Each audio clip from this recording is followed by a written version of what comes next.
think there'll just be a small group today because there's a little bit of misunderstanding and confusion. But anyway, we can start.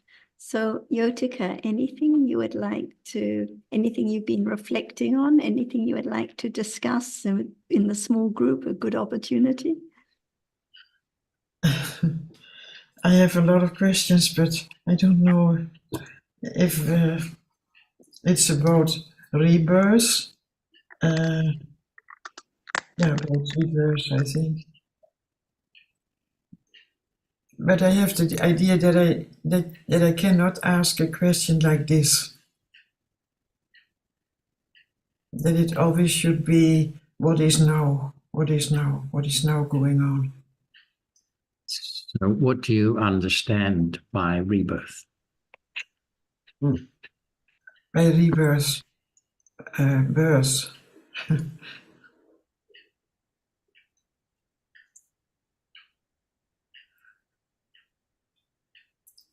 No, what I understand or what I picked up is that it is that birth is just for this life, and then there is this, and life is going on, and it's coming. Yeah. If it is true that it is in another form, I see that some people are very, I don't know, very, very, very, very busy with it, and do their best to have a good rebirth, and I'm quite reluctant. I'm quite like, if there is cause and effect, then there will be cause and effect, and so the most important thing is just to pay attention to now, to live now. Yes. In a good way. So the moment we call birth for this life, that is the first moment of consciousness in this life, was also a rebirth, wasn't it? Was also a rebirth, yeah, I think so. And it happens by conditions. And it happens by conditions. And I have this thing that there was a monk here, now he has passed away, and then a woman was saying, I don't believe in rebirth, I don't believe in rebirth, I don't just not believe, and he just said, doesn't matter, it will happen anyway.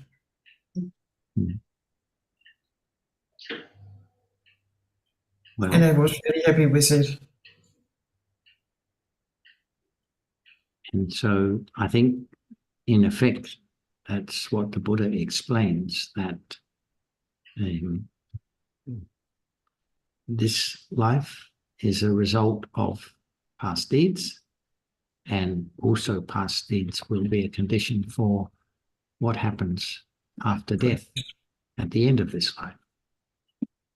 Because the past deeds that conditioned rebirth in this life, and also conditioned the good and bad experiences through the sense doors, for example.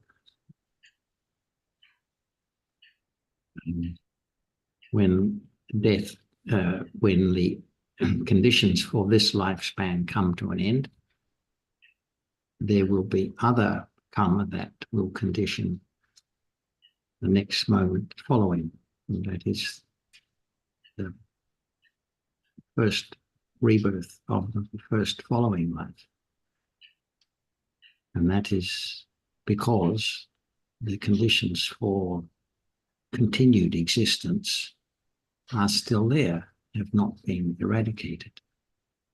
That is mainly the craving that conditions the continuation of life in samsara. So that's that's in a simple way what it is. But like you said, it doesn't matter how much we think about it. It's not going to affect the way that past deeds condition the next life after the present one. So in that sense, we don't have to worry about it. So you said you find yourself thinking about it a lot. What aspect of it do you think about it? Yeah. And a lot also in order to explain it. Yes. And that I say the right thing and not the, because I thought that there is not life going on. And this, I can see from the body is not going on, but the mind, it is just like the story of the candle, that the one candle is touching the other one and then it's going on. But this life is then also then the mental thing is not going on. But it is and not going on and going on. The mental Yeah. thing. What Yeah, the mental mental thing? thing. I don't have the word Consciousness? consciousness. Consciousness? Yes. So it's consciousness. But can you say that consciousness is stopping then? I don't know. I don't know. How to say. Consciousness. It rises and falls away, but Yeah. it's immediately followed by another moment of consciousness. So it's continuous. It appears to be continuous, but they are That's discrete moments, one after the other, all conditioned, is in essence, by past deeds and by the craving for existence and other things. it's all by craving. Yeah. Well, and also, as I say, it's the effect of past deeds, because deeds, whether they're verbal or speech or purely mental, deeds have consequences for the doer. Yeah. And those consequences have, there are many deeds done in the past for which the consequences have not yet been come to fruition, not yet fulfilled.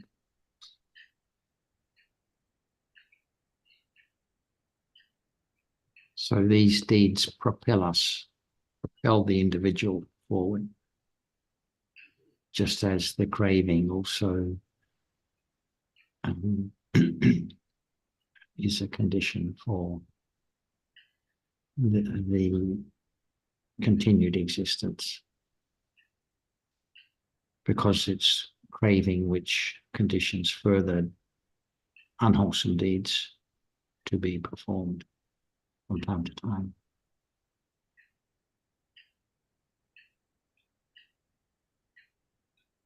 Yeah. Like you said, Utica, people think and speculate about what will happen next life, future lives, but it's just speculating about what's unknown. And usually because it's because of strong clinging to self. What will happen to me? What will happen to my dear ones? But the Buddha encouraged us all to forget about the past and not fantasize about the future, but to understand more about life at this moment. And by understanding life at this moment, there can be more appreciation that actually there, in the deepest sense, there is birth and death now at each moment. The seeing now is gone instantly. The hearing now is gone instantly. So the moment of thinking now, quite different from a moment ago. So it's actually birth at each moment and no different at the end of this life, just like now, one cheetah following another in rapid succession. No I, no me, no you to be found. So it is by understanding life now that there is understanding of what life was like yesterday, what life will be like tomorrow, what life will be like next life. Just different moments of seeing, hearing, and thinking endlessly. So all the dreaming and fantasizing about next life, it doesn't help at all to understand the truth about life now. You just is a condition for more clinging or more worry or more anxiety or more thinking about oneself instead of just letting go with understanding of life now that appears just for a moment. But it's very freeing that it is happening now, and then It that is it very has to freeing, go on agreed. this way. So then you can say life is just a process. It is. It's just one cheetah after another, just death at each moment. So when people are sad or grieve, but actually, what about now? No one is grieving for the seeing that has fallen away or the hearing that has just fallen away. It all comes down to the fact that there are only cheetahs, cheetah-seekers and rupas, no one to be found at all. So no one who is born, no one who has died, just the arising and falling away of different cheetahs, moment after moment. Nothing to be so concerned about, nothing to be found to be so important. Yeah. There is a particular identity. There is A particular identity associated with the present life that obviously will not continue in the next life and was not there in the past life. And that identity is what we take for me, wrongly, of course, because the reality of the present moment is the continual stream of consciousness that started so long ago and continues from life to life without interruption. so that is the continuity. Yes, that is the continuity. There's no identity. The identity doesn't continue. It's specific to a given lifetime. Yeah, okay. But continuity, not the identity. It's not identity, it's different. Yeah.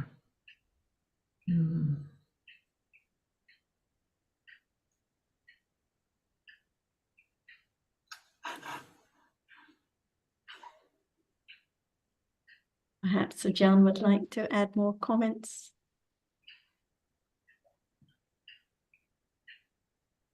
Is there today? Is there now? When we use the word today, it means it's different from yesterday and future. That's why what is there in a moment or in a day? Because this life is next life or past life. Is that true? So we use the term this life. It does mean previous or past life or future life, next life. It's just today. What is there?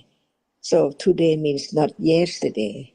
So this life is not past life and not future life. And what is life? A moment of experiencing. When whatever arises but cannot experience, it cannot be life. So what is life? A moment of experiencing by conditions. Seeing, hearing is different. But the truth of the moment is that there must be a reality which arises and experiences what is there as object of experiencing. Only that. And when we use the word this life or this moment is gone instantly. So instead of just saying about this life, what about moments and moments and moments in this life gone? And it will be next life the same as previous moment and future moment. Instead of moment, we say previous life and next life. Is that true? Life is life, but it's just in a moment. And as we can understand that this moment is not previous moment, not future moment. So last life is last life. This life, not the future life. And we can talk about next life as next day, right? Yeah. What is that? must be the reality which arises and experiences the object. Otherwise, how can be now and tomorrow, yesterday and today and tomorrow? All are there by conditions. Understand the truth that it cannot be taken for anything at all. But since it was there and then gone, and now is right now and then gone, on and on and on and on. So no doubt about what we say, yesterday or last life, today or this life, and tomorrow, next life, just the same, not now.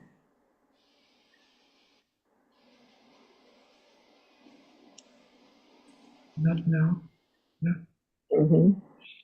It's only now. It's just very shortly conditioned to arise, just to arise, so it falls away as soon as it has arisen. Yeah. Is that the way it is? And we use different words for different moments. That's all. And it is all by conditions. Yes, whatever arises is conditioned to arise to be such and such.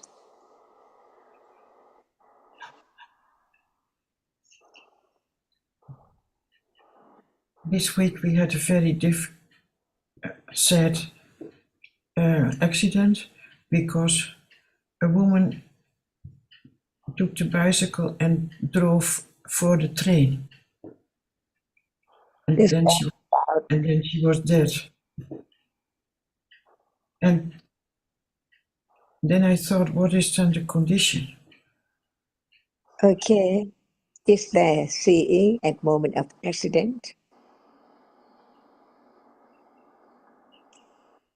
Any moment of any situation or happenings, there must be the realities which experiences the object, and the reality which cannot experience the object by condition arising and falling away, different moment, different reality, never to return. And now it's not accident, but when there is accident, it has to be seeing, hearing, thinking, feeling, just like now. Different conditions, different situation.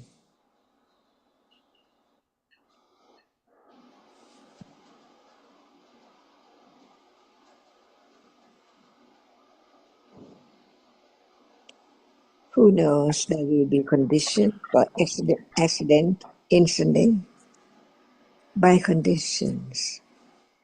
Yeah, it will be. Any moment, what situation, what is there.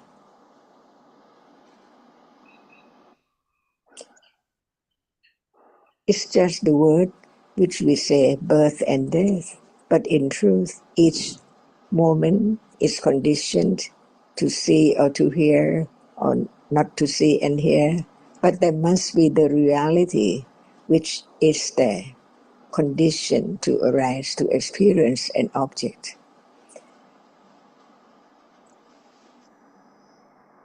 Yeah.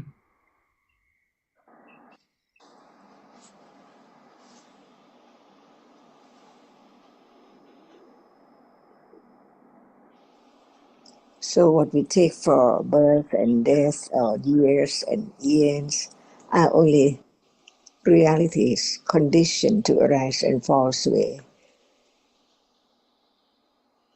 Dhamma, ultimate Dhamma, never be changed.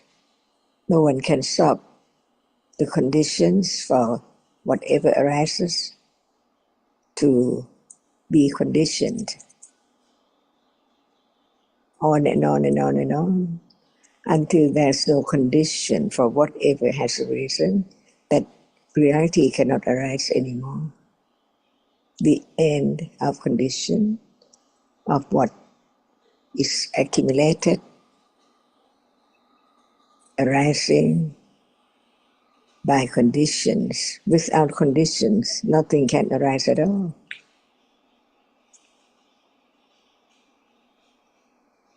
So what conditions this moment?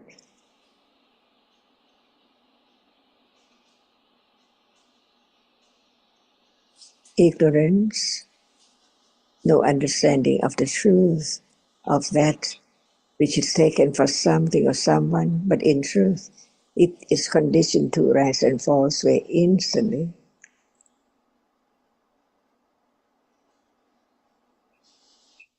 From moment to moment, the continuity of that which arises and falls away makes it be known by shape and form, the sign of nimitta. Like now, people and things, only different colors, but ignorance is there. The nimitta is there to be taken for something in life, on and on and on. So in truth, what is there as something, in truth is gone. Each moment, different conditioned realities just arise and falls away. Conditioned different colors, different shape and form, different idea about what appears. Whatever is there is so short. As soon as it has arisen, it's gone unknowingly. That's why we can learn about the differences between each reality to understand that it's not there at all. As soon as it's there, it's gone.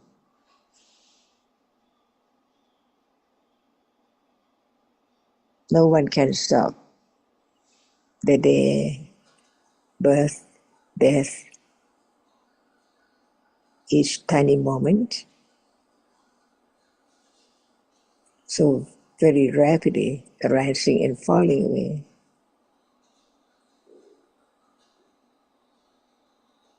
So what appears now does not appear as it is until there is the understanding of each different one cannot be this one, only one, but there are many moments of different realities arising and falling away. But it seems like only one.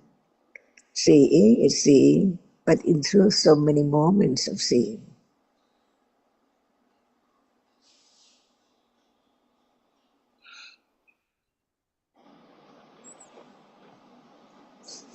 Just learn to understand what is true is true.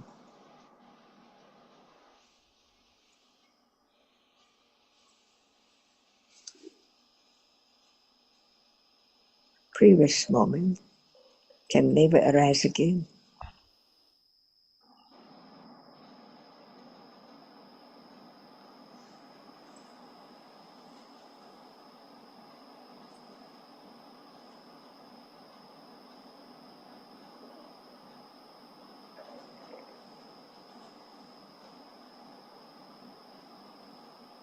So, Georgica, any further thoughts on this topic? No, I conclude for myself that if someone takes life as You mean takes their own life? they take You their own like the life, lady who used her bicycle to commit suicide by riding into the train, right? yeah, then it has also to do with uh, uh, the conditions. Which conditions? Otherwise, she would not do it that way. So that is conditioned, and the condition has to do with what happened before, what she did before. It's so difficult to think about in this way, or I did not speak in this way because a lot of people feel guilty around her if they did enough, if if they did not care for her or not enough time for her or did not see.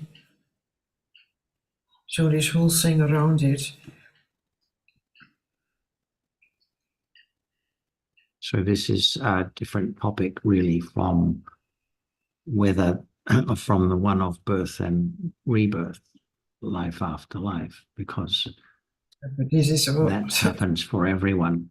But you are particularly concerned about the situation of the suicide and the feeling the unpleasant feeling for those who left behind, her friends, her family, who feel they could have done more to prevent this happening. I'm not so, I try to understand the situation. What is there to understand about the situation? Well, to understand it from this, from the Buddha's standpoint, or Yes, but did the Buddha teach the understanding of situations, or did he teach the understanding of what is appearing at the present moment? yeah, I call that the situation is present moment. I call, no, yeah, it's not the So same. who knows the mental state, the thoughts of the deceased person? Yeah, that is it. No one, I think. Yeah, and presumably there were lots of thoughts in that person's mind before the actual doing of the deed, and no one will ever know what those thoughts were. We No, think but it's we also could have immediate. we think we could have done something to improve the situation, but Yeah, we really don't have any idea about when these thoughts started and how they built up and came to a climax at a certain time. So, so but if there is all the time this rebirth immediately, then it's also for her. The same, Doesn't matter because what it doesn't matter what deed, you know. it doesn't matter what was the cause of death, whether it Yeah. was being killed by someone or natural causes or committing suicide or whatever, doesn't Yeah. change the fact that death is followed by rebirth. Yeah. Sorry, Robert, did you want to say something?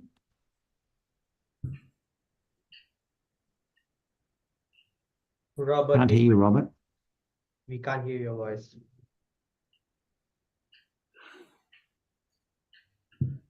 Still not hearing you, Rob. Okay, we can hear now. Jan is also not more here. Can you hear me? We can now, yes.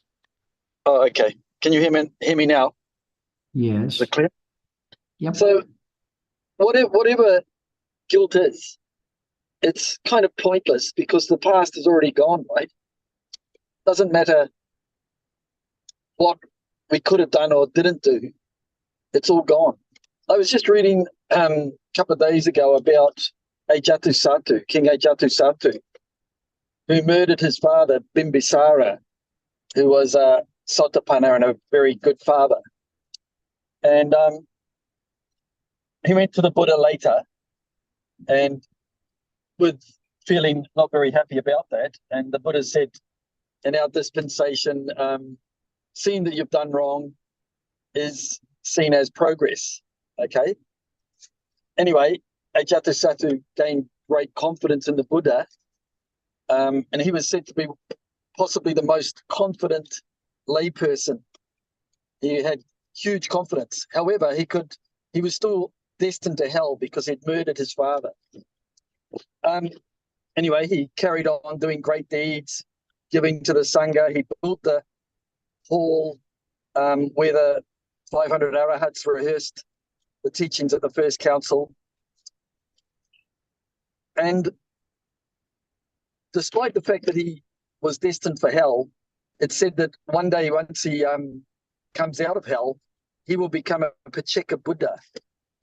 And so he did the best he could. He'd done wrong, and he changed his attitude, and he just carried on doing great things for Dhamma, to support the Dhamma. And I think that's all we can do, whether we could have helped the person or not helped them. We know it's done. So all we can focus on is the present moment and try to do good now. That's all. And all the guilt and regret is just like torturing oneself. So one's already experienced the loss of the family member or the friend. And then all the guilt and regret and unpleasant feeling, it just leads to more and more torturing. So it all comes back to one's own chitta now. One cannot help or do anything about the other's chitta. That one has their own life, their own accumulations, their own deeds that were performed. But what about the chitta now? When one's feeling so miserable and dwelling on the past, what is the chitta at this moment? Just like when one's speculating about the future life and what will happen, what kind of chitta is it now? One can speculate so much about what the chitta was of the lady who took her life, but what about the chitta at this moment while one's speculating and dwelling on the story so much? Is that a question? It's just a point to consider. We think a lot about the others' chittas and why they behave like this and why this happened. But what about one's own thought while one keeps thinking like this and wondering why and how and what if and what I could have done better? And it's just torturing oneself again and again, speculating about this and that. And I would say, Jatika, it's not that we try and stop those thoughts coming up, but they can be an object for understanding. They're just conditioned mentality. So when thoughts of regret or guilt or wondering why or doubt arise, that's just perfect objects for...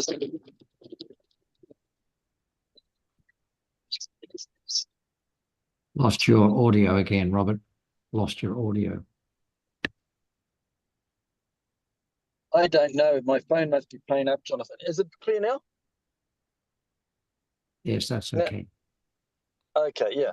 So I was just saying, we're not in this way of understanding. We're not trying to stop anything arising. We're not trying to stop guilt arising or thoughts arising, but they're an object for understanding.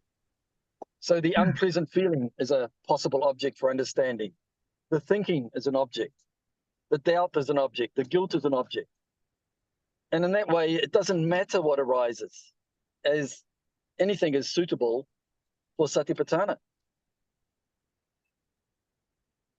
But if we're lost in that story, like Sarah was saying, then there is no satipatthana. There's just pure ignorance and dosa. But why not take these times to have understanding? When they arise, think of them in a good way, that, well, now I can understand guilt. Now I can understand what thinking is. Now I can understand unpleasant feeling. Yeah, beautiful. Yeah, but if What Robert is saying is that if the reason your voice is not that clear. Your voice is not that clear. yeah, sorry. No, so what Robert is saying is that while perhaps what motivated you to bring up this point is that you wanted to understand what was going on in that person's mind, this is what you're going to understand through what's going on in your own mind. It's basically the same stuff. It's just ignorance, attachment, and guilt, and all that. Yes, good. Go ahead, Eve. Earlier, Sarah stated about how the seeing arises and passes away, dhammas arise and pass away so quickly, yet there's no grieving. It's impossible to, actually. But what the thought that came to me was that it's the story of a pleasant situation that I lament its passing. And so what I'm clinging to is a story, concepts which are not even real. And there's a danger in acting on concepts, especially unwholesome concepts. And in hearing your account, Jyotika, I'm sad that this woman did not hear the Dhamma, and I feel so blessed. I have such appreciation to be hearing and listening and studying to the Dhamma. Yeah. And Me like too. you say, Eve, we take the situation for being real. The lady on the bicycle, the sad story of someone dear who has passed away. And instead of just understanding what is here and now, the sadness, the grief, the hearing, the seeing, thinking at this very moment. So whilst just dreaming about, thinking about the stories, which is natural, has to be like that, there can be just understanding of the here and now. Even the sadness now, sad to hear the story. The reality is actually just the sadness, the unpleasant feeling at this moment. So it always comes back to this moment. And this is the only way there can be the understanding of life and death and rising and falling and rebirth, and birth and death at each moment. It has to come back to what appears right now. Yeah.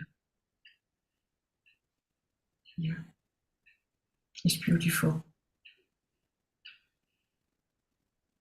And And we also, okay, go sorry, ahead. just a Go quick ahead. comment. Also, Yotika, we tend to think that when we hear about incidents like this, we tend to think that it was avoidable. If only the person had spoken to someone, reached out, been counseled. But, that's not the case. Because even in the Buddha's time, there's one instance you've probably heard of where a number of monks committed suicide after hearing a teaching of the Buddha. The Buddha knew that that would be the outcome. He was not able to prevent the mass suicide on that occasion. And it's the same now, of course, because these conditions, the thoughts of suicide, have their origin in the distant past, not in what's just what's been happening in the present lifetime. And we have to appreciate we cannot manage the rest of the world. There's been a recent incident here in Sydney, which you've probably heard about, where a man with a mental problem ran amok in a shopping mall and stabbed many people, 6 of whom died. And of course, there's an outcry. How did he slip through the cracks of the mental health service? We have to fix the system so that such a thing can never happen again. That's the attitude of the people, but of the government, of course. But of course, they will do their best. But these kinds of things cannot actually be prevented because of the cause being in the past and not just in the recent past. Sorry, Harji, please go ahead. Yeah, just like what John said only, everything happened by condition, and we think that, oh, it would have been a different outcome.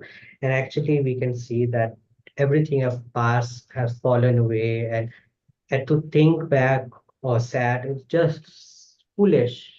But Panya can see that is foolish to waste time to think about what already happened and is gone. And it's impossible to determine which karma brings forth which vipaka. It's one of the unthinkables.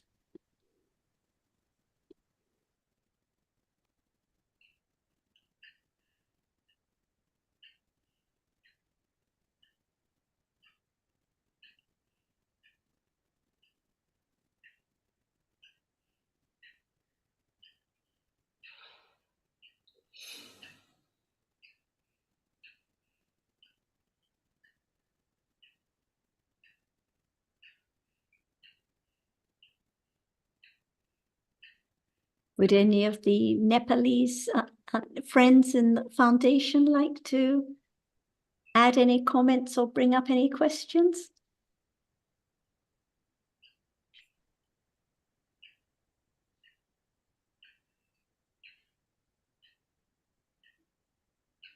I would like to. Can I? Yes, please go ahead. Is it Divya? Is it your name? Yes. Yes, Divya. Please go ahead, Divya. So recently I have like my grandfather. He just passed away and it's been like 10 days. And for me, it's so hard to accept that he is no more with us because since my childhood, we were together in the same house. And right now, I'm also alone, so it's very hard for me to accept it.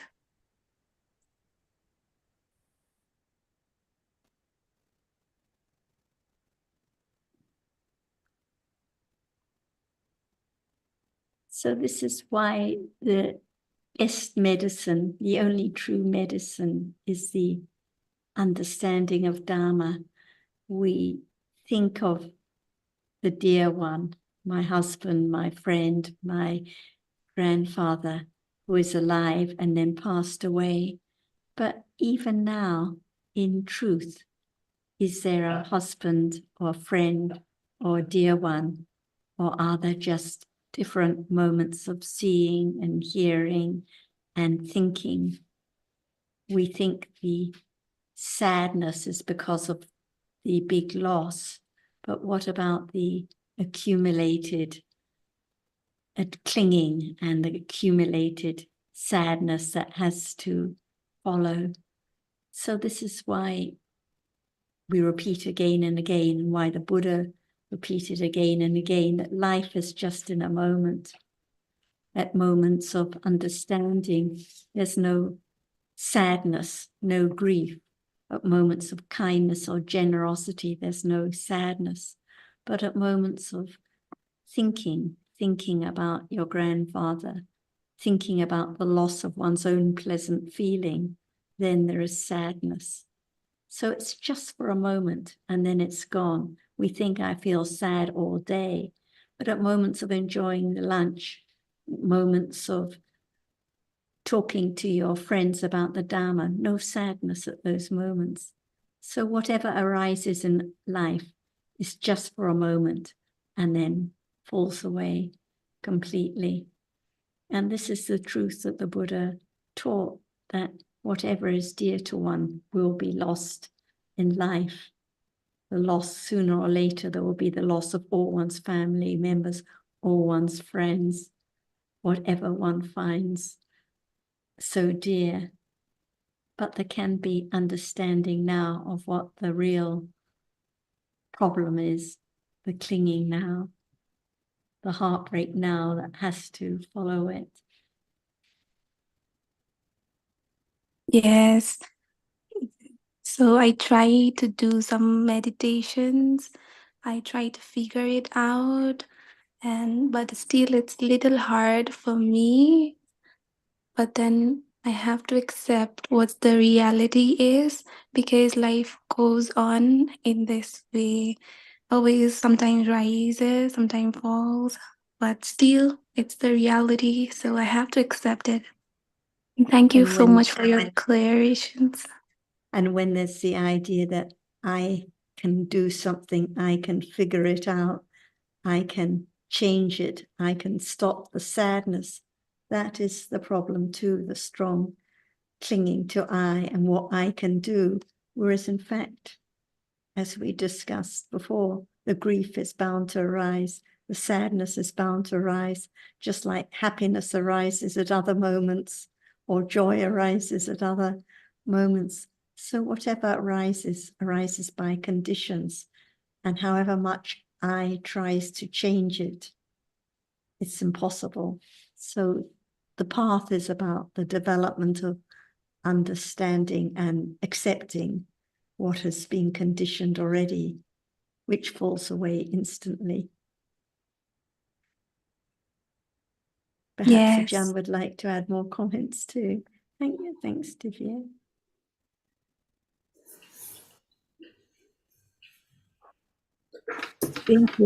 Just thinking about story, can there be a moment of understanding the truth? And that moment different from other moments? So the point is just to understand the ultimate truth of what is there from moment to moment. For example, if there is no reality at all, it arises and experience the object, can be sadness, can be accident, can be such and such situation. So what is it, the real truth of one moment, a moment right now? If we keep on talking about a story, it's no understanding of what is there, thinking with different kinds of feeling, sometimes pleasant and sometimes unpleasant. So life keeps on with ignorance, no understanding of the truth of what is there, just in split seconds. So very short, instantly arising and falling away all the time. Is that true? Nobody tried to change from unhappiness to be happiness and so on, but to understand the truth of what is there, because it's there at that very moment. Nobody can make it arise, or nobody can stop its arising at all. Is that true? So learn to understand that life exists in just a moment and gone, never to return at all. Keep on.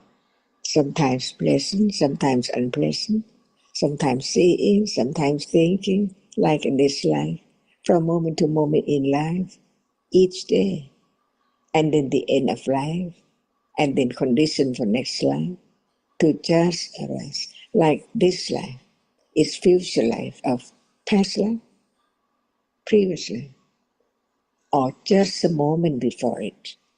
A moment before birth is a moment of death, instantly, because the reality which arises and experiences the object is conditioned, never lost at all, never ends. Just this moment gone, the other moment arise. That moment gone, and the other moment arise. Just that, but no understand of it, because the reality does not appear as it is, as just it's from nothing and then something and then nothing again. So what is the use of just arise to be known and then gone? Is this true? No matter how much sorrow was there and gone, whatever arises next is not the same one at all. And at moment of laughing is not that moment of being sorry, so sad about such and such story and thinking. So no one can make whatever arise, because it's already arisen. Is that right? Right now, what is there is already arisen and then gone and arise again, gone again, all the time. Is that true? With ignorance, no understanding, thinking that it's there, it's I, it's someone, while nothing is there at all. At all. Sunyata. It cannot be found as it has gone. Is that true? So life changed from moment to moment, from birth to the moment of seeing, thinking, liking, remembering, taking it for something, my house, my life, my friend, and different people, different ideas, from moment to moment until death. And then next moment after death is birth, just like this life, moment after previous birth, just last life, death. So just live without any understanding of the truth, taking it for someone. What can be a person or I or someone? Seeing is conditioned to experience pleasant or unpleasant object and then gone. If one just cling to it, that it's there, attached to it, or getting irritated of it, what is there? No more object of irritation or attachment, because the object which conditioned the moment of hatred gone. So hatred, just thinking about it, is conditioned by not forget what is happening that one does not like at all. Is it true? Just learn to understand the truth of life. Is it beyond this? Or it's just there by conditions unknown? And what is true? What is now has arisen and then gone. Or I can make it rise. I can meditate. What is that? No understanding of the truth of that which is there at that very moment. Trying to get something, but there's nothing to be gotten at all. Is that right? So be truthful to the truth. Dhamma, understanding what's meant by Dhamma, the ultimate truth of what is there, as just it is. No one seeing is a moment of experiencing visible object. Hearing is another moment conditioned by many conditions, just to arise and then fall away, never to return. So what is the aim of this life? What is the purpose of being born to be this person? To be able to hear about the truth, to consider the truth, whether it's true or not. No I, no one, no thing. They are only different realities. Visible object can be seen. No world of sight at all. No sun, no moon, no mountain at all. If there's no seeing, can the sun be touched or can it be seen as what it is? Not the sun or the moon or anyone, only different colors or visible object. Even we don't use any term for it, it's then now appearing. Experience just one moment of one reality, which impinge on the eye base, and the other moment, different color. See, not the same moment as when it experienced that very color before, right?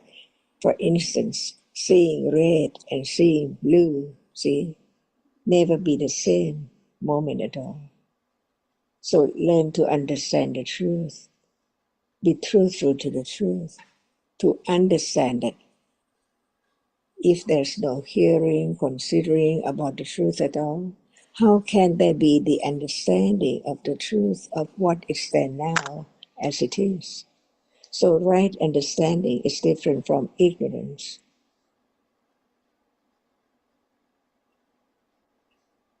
Seeing is conditioned. Is it right? Without the eye base, without that which impinges on the eye base, without that which arises to experience, to see what is there impinged on the eye base. How can there be this moment seeing something? Something, because no understanding that a moment of seeing is so very short, instant arising and falling away, on and on, until the mark or the sign of that which is experienced appear as something we take for flower or bed or window differently by moment of seeing again and again and again. So very quickly, that as soon as it's there, it appears as something. Is that right? But the truth is just a moment. What is there? So instant, arise to see and it gone. No idea, no thought about it. But at moment of thinking, it's not moment of seeing, moment of sadness. It's not moment of happiness. All are different by conditions. Is that true? Learn to understand the truth of what is there as is only instantly arising and falling away without any understanding of the way just one reality or one moment is. Is that true?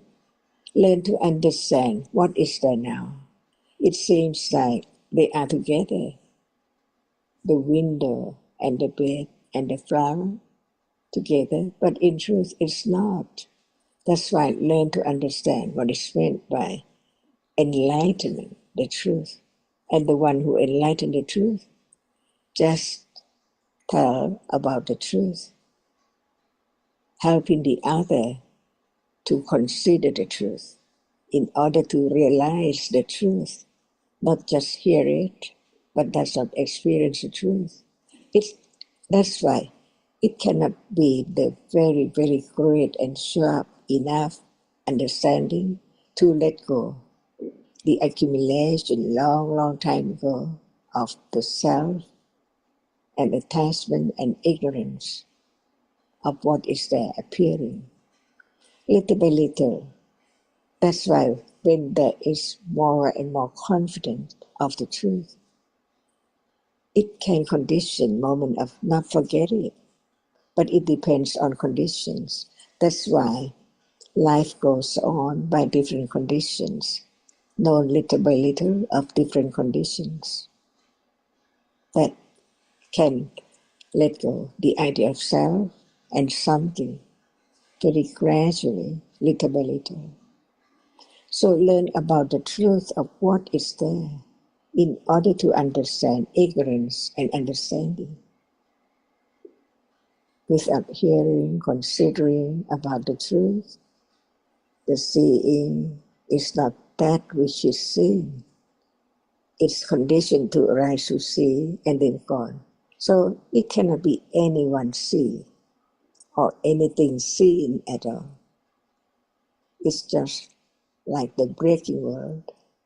Each moment, if it's not been realized of its truth, how can they let go the idea of something or I, even right now? Just consider the truth, whether it's true or not. And that is only intellectual understanding. But the truth is much more deeper and more subtle because it has to be this moment, seeing what is seen. When there is the understanding of that moment, what is seen cannot be taken for anyone, anything. And it seems like seeing is there, but in truth, it's so close now.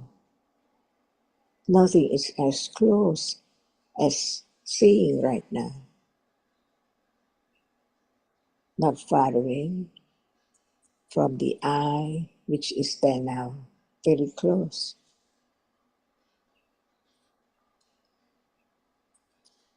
Is that right? Is that true? Is that the one who has enlightened the truth? And talk about the truth to be known, to be studied,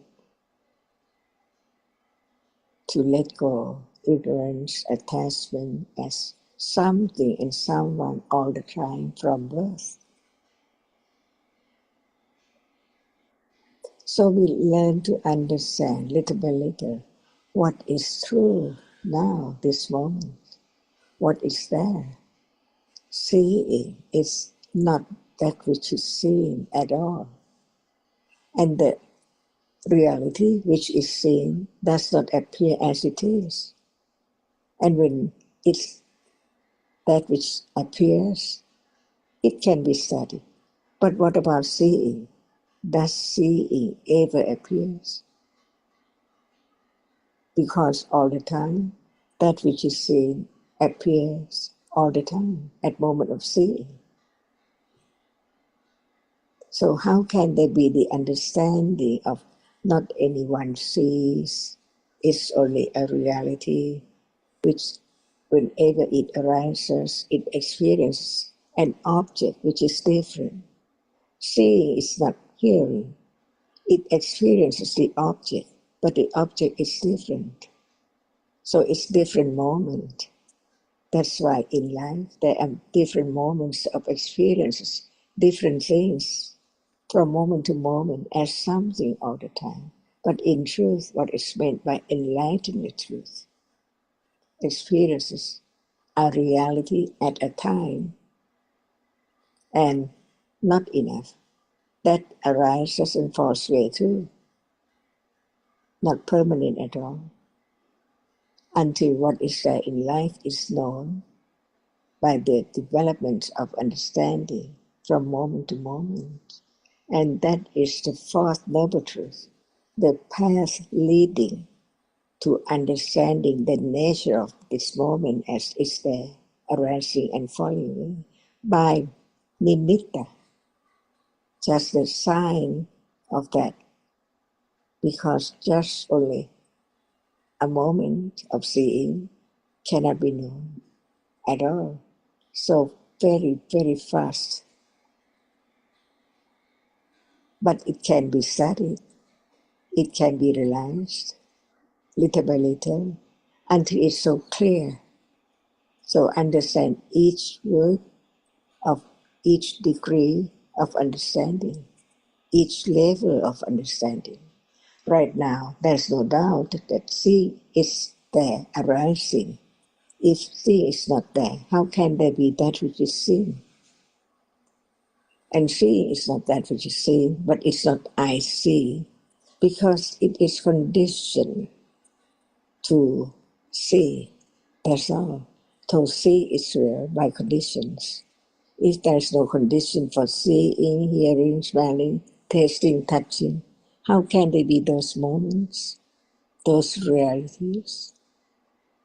Understanding the meaning of Dhamma, whatever is real, and all Dhammas are anatta, not anyone, not anything at all, because it's conditioned to arise, instantly falls away. So where is it now? Never return. From moment to moment of death and the moment of birth instantly followed. So now the beginning of this life, birth is there, follow the previous moment, death moment. Because now one reality is conditioned to arise, falls away, another reality is conditioned and experience the object and falls away. And that is life. Without the reality which arises to experience the object, it's not life. So learn to understand each moment of life, to condition a little more, letting go, ignorance, attachment, wrong understanding. Otherwise, it's that each moment of seeing, hearing, smelling, any moment in life is unknown. So ignorance, attachment, and wrong understanding is there. Is that true?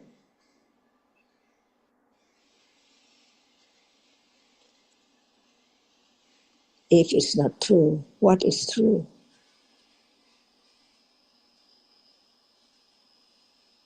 Be truthful to the truth. Have confidence of the truth. Adidana Parami, Satya Parami, patience, Khanti Parami, effort, Viriya Parami. It has to be considered again and again and again to get closer and closer to the truth of each different moment. It cannot be the same in one moment at all, from moment to moment, different ones. By conditions, not at anyone's will, because even the will is not anyone. It's just a reality. So the Buddha taught about the truth of what is there in life, of the world, no matter when, no matter what world. Is that true? So understanding Dhamma, the reality, no one can change it, and there is no one at all. It's conditioned. The truth is there to be the experiencing of that which is experienced from moment to moment in life. And then the moment of death, followed by moment of birth, instantly, just like this birth, this life.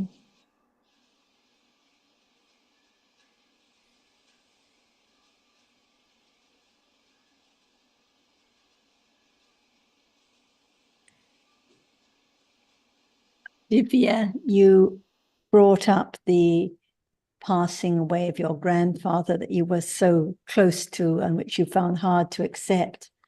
And we're talking about understanding the truth about life now, the realities now. Does it seem helpful to you, or does it seem far removed from your question? No, I find it helpful. Good. Because we think that the sadness is for one's dear family member, for one's grandfather, for the other person, for their passing away. But actually, the sadness is for the loss of one's own pleasant feeling. So we think it's something worthy to feel sad for the dear ones, but it's just one's own dosa and unpleasantness conditioned by one's own strong clinging. And the stronger the clinging, the more sadness, the more grief. So very common and so inevitable. But the understanding that life is just at this moment, that there can be the understanding of what is true from moment to moment, is the only way that the arrow that causes all that sadness and grief can gradually be removed. Otherwise, as Ajahn was stressing, we just keep thinking about the story, the loss of my dear one, the bicycle accident, what I read in the paper, what I heard on the news, and live without any understanding of what is the truth at this very moment. So life is actually at this moment. So when smiling and laughing, like just now, no sadness at that moment, but next moment, who knows whether it is joy or sadness, seeing or hearing, because each moment, each reality is conditioned and doesn't last at all. Yes. Thank you so much. Do you have any other questions or comments, Divya? No. I want to listen. We all wish the Dhamma will be the very helpful medicine for you at this time. Yeah. This will help me to heal. I think so. I think so. Yes, Understanding what the truth is, what the real problem is what is so helpful.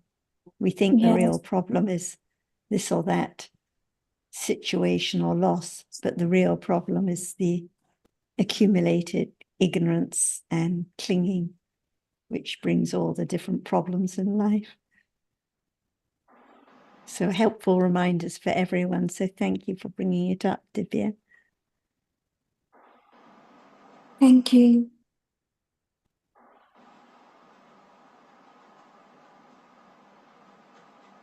Sal, I heard you listening carefully. Do you have any comments or anything you would like to add? Yes. So Go ahead.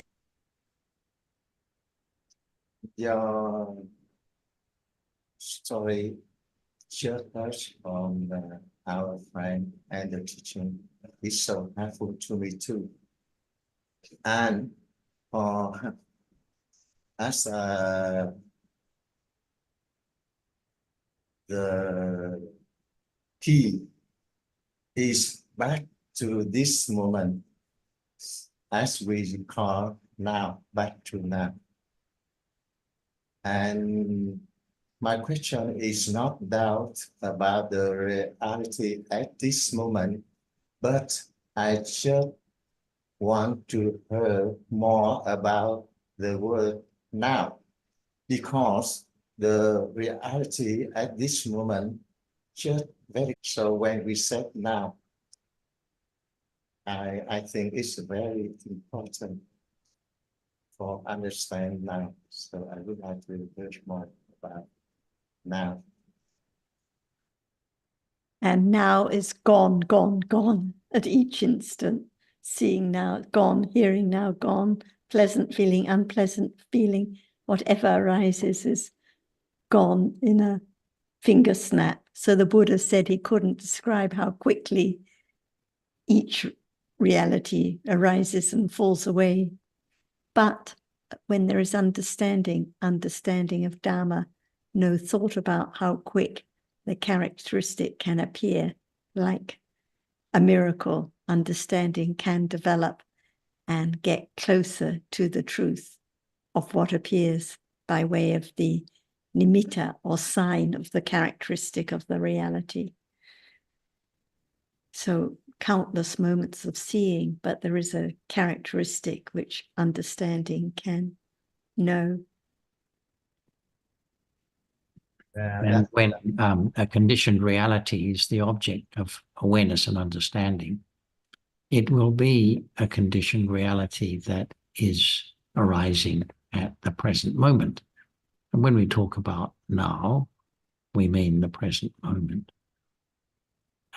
But as you correctly say or infer, I think, if we are trying to experience the present moment, it's not possible because it's always gone. But if we're talking about awareness and understanding that are arising by conditions and experiencing a conditioned reality like visible object or seeing consciousness, for example, it will be the seeing consciousness or the visible object that is arising at the present moment.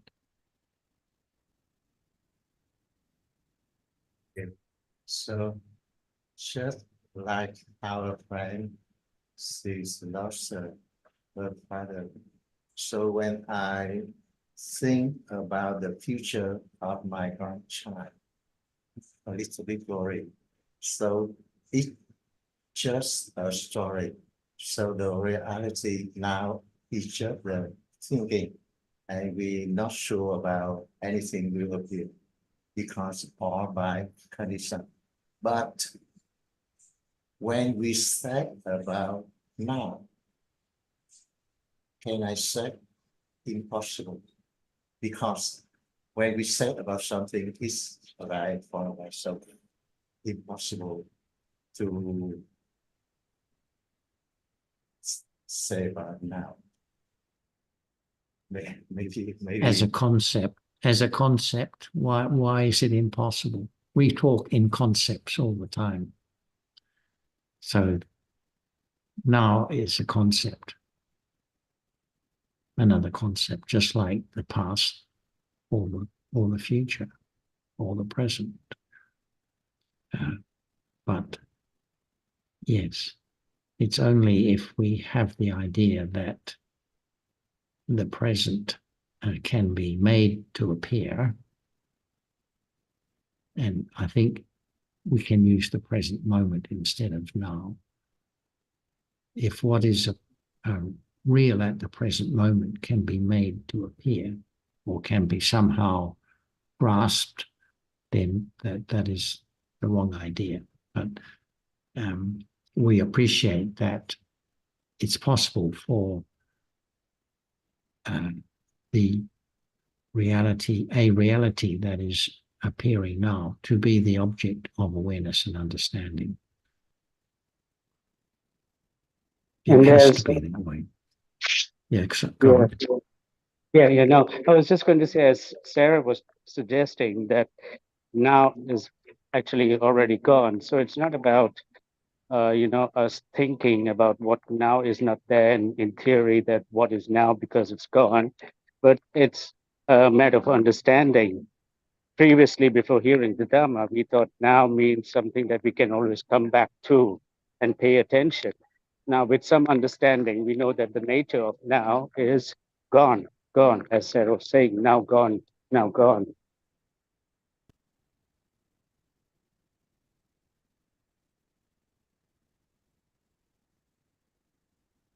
And Divya, this is the reason why trying to focus, trying to be aware, trying to meditate, trying to catch a reality is useless, because the seeing now has already been conditioned to arise and is gone. By the time there is trying to observe or focus on a reality, is long since gone. It's just the idea of I that would so much like to focus or be aware or do something, instead of just understanding naturally what appears now. So the more understanding of what is conditioned now, the less thought there is of trying to do something, trying to change the present, trying to make now different in any way. So as Robert said earlier, it's not a matter of stopping the grief or the sadness. It has to arise by conditions. When there's clinging, there will be grief and sadness for sure, but just understand what appears now.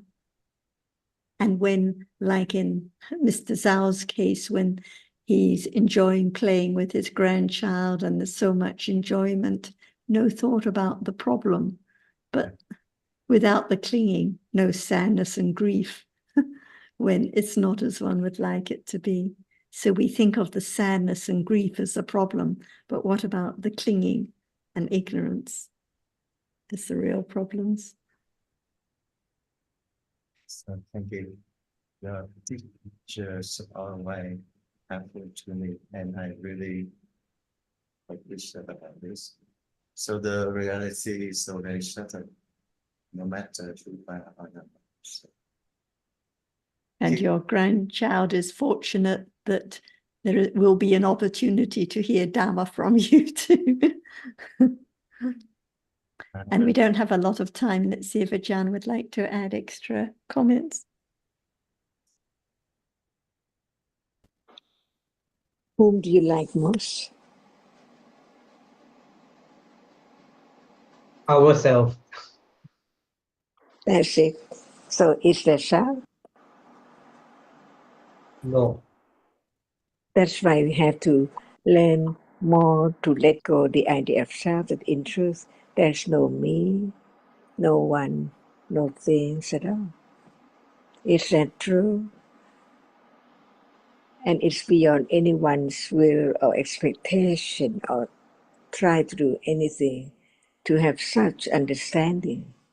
Because understanding has to be at moment of hearing about the truth and consider about whether it's true or not. Otherwise, there cannot be any understanding of the truth at all. It has to be just only the story of such and such happenings. That's all. That's why Dhamma is so very subtle, from moment to moment, never be the same at all, by different conditions, added and added, each moment of experiences, what is there in life. That's why learn to let go ignorance and the idea, wrong understanding of self or something, that's all. It doesn't hurt at all to understand the truth. It doesn't hurt to know that the truth is so very subtle. It takes time to really understand each word of truth about what is there now. And even it's hurt a lot, on and on and on, but it depends on conditions. Thinking about the accumulation of ignorance and attachment years and years ago, added each moment of seeing right now, hearing right now. So it's just understanding the truth, that the truth is that no matter what is thinking right now about the truth, it's just a conditioned moment. Until then, It's the only way to realize the truth, because it's so very rapidly arising and falling away. But no matter it is the nimitta, the sign of what is there as seeing or hearing, it's there to be gradually developing the understanding of the truth, of that which arises and experiences the object, and that which arise different characteristics, but they cannot experience anything at all. Is that true? Only that? No one. Just have more confidence of the truth, and right understanding with confidence develops on and on and on until it conditions the sudden moment of understanding what is there, or just begin to think about the truth of what is there right now. Unexpectedly, no choice, what would be the object of understanding with direct awareness of what is there now. But without understanding, gradually, little by little, there is no condition to be the moment of directly understand the truth of what is there appearing right there by conditions. Beyond expectation, what would be that moment and what would be the object of understanding. Understanding the truth of Dhamma and Anatta a little more to let go ignorance, attachment, and wrong understanding, taking that which is not there as it's still there, even right now. The truth is the truth.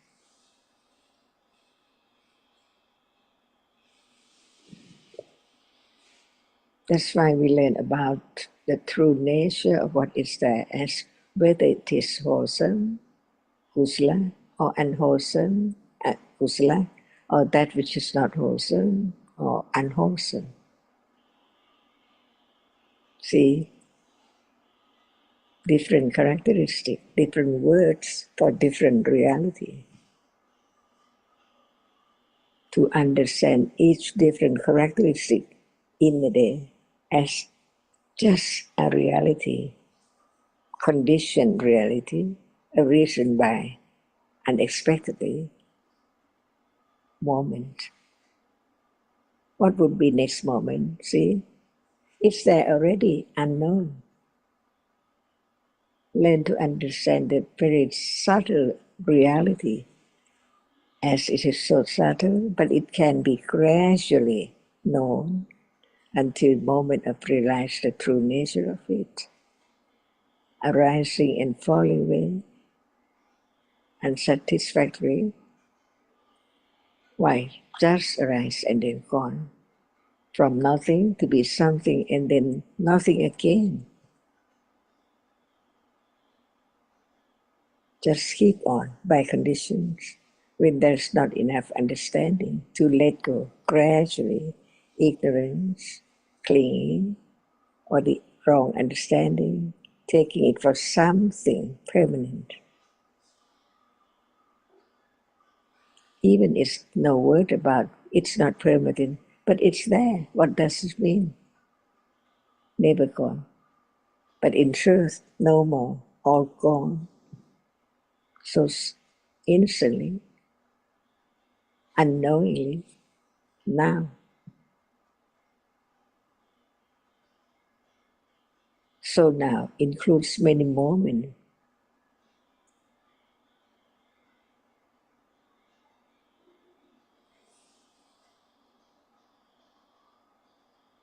Is there only seeing now? See?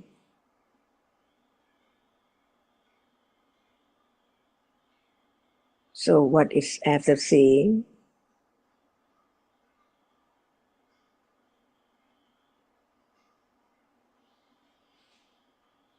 In truth, just a moment of experiencing an object so very, very short, very instant.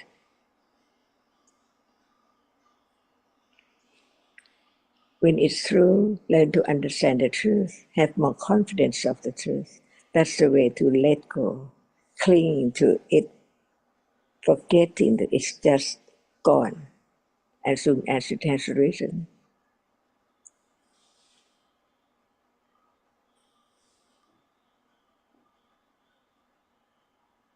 Each moment is real and they are different. Each moment is different by conditions. From day to day, from life to life.